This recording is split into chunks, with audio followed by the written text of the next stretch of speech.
February 16th, Running Ahead of God. Genesis chapter 16 verses 1 to 2 says, Now Sarai, Abram's wife, had borne him no children, and she had an Egyptian maidservant whose name was Hagar. So Sarai said to Abram, See now, the Lord has restrained me from bearing children.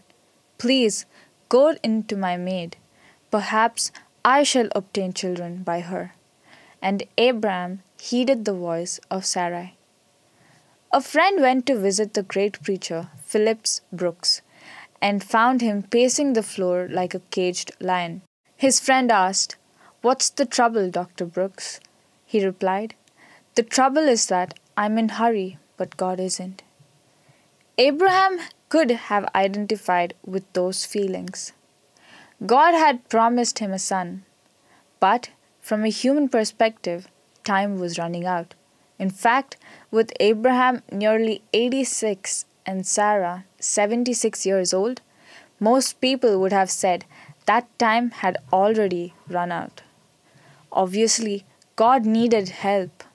In the ancient Near East, it was acceptable for a barren woman to give her maid as a substitute to bear children for her. So, Sarah suggested Abraham take Hagar and let her bear his child. In his hurry, Abraham ran ahead of God, and the consequences are still felt in the Middle East today.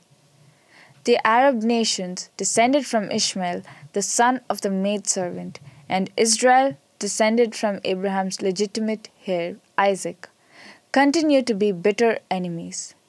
God not only has a divine will, He also has an eternal timetable.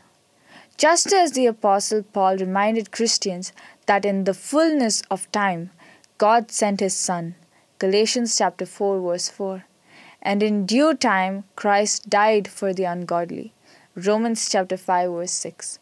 So God has a schedule for everything in our lives as well. We certainly don't want to lag behind God's agenda, but it's equally disastrous to run ahead of it. As you seek God's will for your life, seek His timetable as well. Don't let your impatience carry you ahead of God.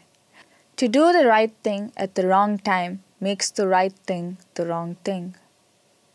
We need to keep in step with God's time as well as His will. Amen.